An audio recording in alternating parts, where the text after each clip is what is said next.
David Bowie wasn't just a rock star. He was a shapeshifter, a provocateur, and, maybe most importantly, a man who never let fame control him. While others drowned in the spotlight, Bowie stared it down and walked the other way. But here's the twist. Bowie didn't reject fame with a loud crash. He did it with quiet resistance, bold choices, and moments that defied everything the industry expected. Stay with us, because by the end of this video, you'll see 6 legendary moments where David Bowie didn't bow to the fame machine. He rewired it. In 1973, David Bowie was untouchable. Ziggy's Stardust was selling out shows, defining glam rock, and making Bowie a household name. Teenagers wore his lightning bolt. Magazines called him the next Beatles. And just when it seemed like the world couldn't get enough of Ziggy, Bowie killed him. Not metaphorically. He stepped on stage at London's Hammersmith Odeon and announced, mid-show, "Not only is this the last show of the tour, it's the last show that we'll ever do." And Ziggy Stardust was gone. No warning, no transition. Bowie risked alienating millions of fans and killing his momentum. But for him, Ziggy was a mask, one that had grown too tight. Bowie later said, "I had to kill him or he was going to kill me." This was Bowie's first real stand against fame. While most artists cling to the identity that made them famous, Bowie let it go, because staying authentic mattered more. And it wasn't the last time. The press was stunned. Fans were heartbroken. But Bowie didn't look back. He retreated into new personas. Aladdin Sane, the thin-wide Duke, but none would define him as tightly as Ziggy. That was the point. He refused to become a product. Bowie's label, RCA, had no idea. They begged him to reconsider. A Ziggy movie was in the works. Merch deals were rolling in. But Bowie didn't blink. Fame wasn't going to dictate his path. He would burn down what he built, just to prove it didn't own him. By the mid-1980s, Bowie had cracked America, thought a Tyler, a white lady. He'd gone from underground art rocker to mainstream superstar. Let's Dance was a global smash, produced by Nile Rodgers. The album went multi-platinum. MTV put him on heavy rotation. Suddenly, David Bowie was everywhere. But Bowie hated it. He called the period his Phil Collins years, safe, accessible, and to him, soulless. Interviews from that time reveal a man deeply uncomfortable with a version of himself on magazine covers. "I felt like I'd lost track of why I was making music," he said. So in classic Bowie fashion, he walked away. He stopped chasing hits. He broke up his popular backing band. He formed a side project called Tin Machine, a loud, chaotic, anti-commercial band that critics didn't understand and fans mostly ignored. It was the opposite of Let's Dance. No radio singles, no flashy videos, just raw, unpredictable noise. And it was a conscious rejection of pop fame. Bowie said Tin Machine helped him rediscover the joy of making music for myself. His label panicked. Tin Machine was a mess commercially, but Bowie didn't care. He even shaved his iconic hair and wore drab suits, as if to distance himself from the fashionable persona the industry adored. The message was clear: I'm not here to be your pop puppet. Most artists ride the wave of mainstream success as far as it goes. Bowie jumped off mid-surf. And while critics laughed at Tin Machine, Bowie was smiling. He wasn't playing their game anymore. His stand didn't just cost him fame points.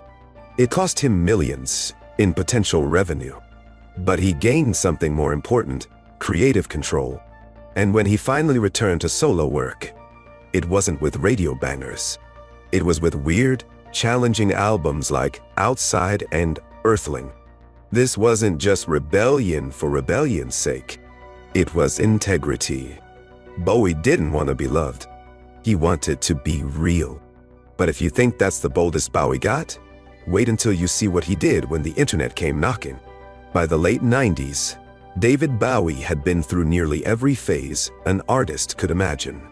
Glam rock god, soul singer, Berlin experimentalist, pop icon, and back to avant-garde innovator.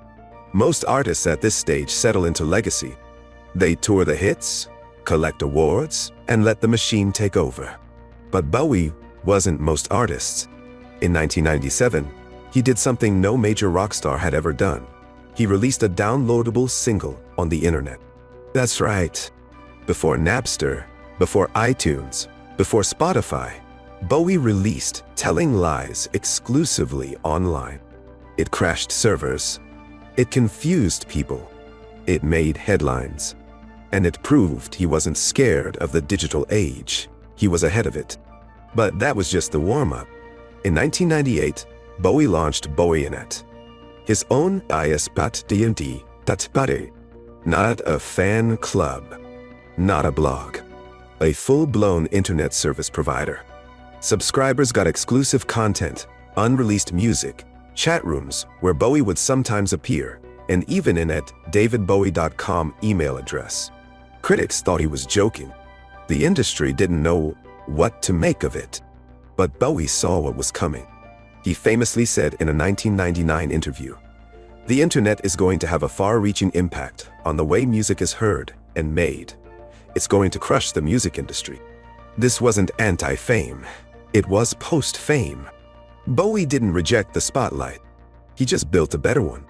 But his most radical move came in 1997, when he securitized his own back catalog. Instead of selling his publishing like so many aging rockers, he created Bowie bonds. These were Wall Street instruments backed by royalties from his past work. He raised $55 million without giving up ownership. In other words, Bowie used capitalism to free himself from capitalism. He got rich from his own legacy, controlled his work, and didn't have to tour or release albums to stay financially secure. No middlemen, no industry puppeteers, just Bowie doing Bowie. Even in death, he stayed in control. In 2016, just 2 days after releasing Black Star, Bowie died of liver cancer, a diagnosis he'd kept secret. The album, dark and haunting, was his goodbye letter. Every lyric now felt prophetic. "Look up here, I'm in heaven," he sang. He didn't milk his illness for attention. He didn't announce a farewell tour. He didn't invite the world into his pain. Because David Bowie didn't owe the world anything. He gave us art. He gave us freedom.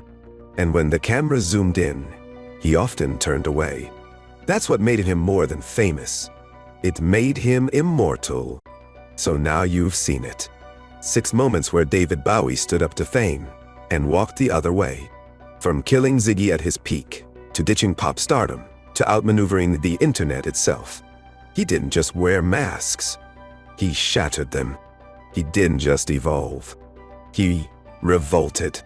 In a world where so many artists are shaped by fame, Bowie was the rare force who reshaped it. And maybe that's why we're still talking about him, not just as a musician, but as a legend who proved that the truest form of rebellion is staying yourself. Let us know in the comments. What's your favorite Bowie moment where he flipped the script? And if this video changed the way you see fame, hit like, subscribe, and stick around, because we've got more stories coming about the legends who refuse to play by the rules.